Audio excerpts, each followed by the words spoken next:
In this video, I'm going to show you how to use the data export and the data import wizard. To export the real-time landscaping data, we can go to Tools, and then select Data Export Wizard.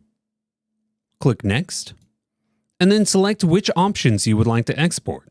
We can export from Settings, Price Lists, Custom Data, and Landscape Designs. Click Next, and then give your exported file a name.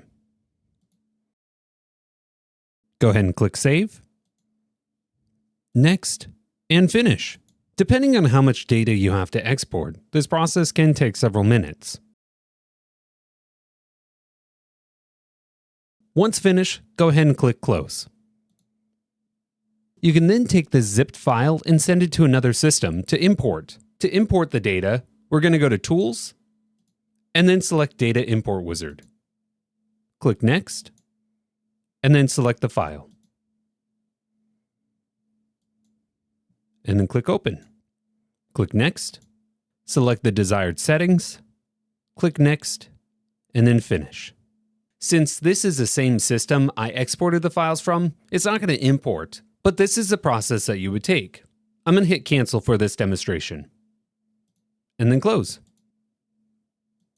Thanks for watching, and if you have any questions about our software, please visit ideaspectrum.com or email support@ideaspectrum.com.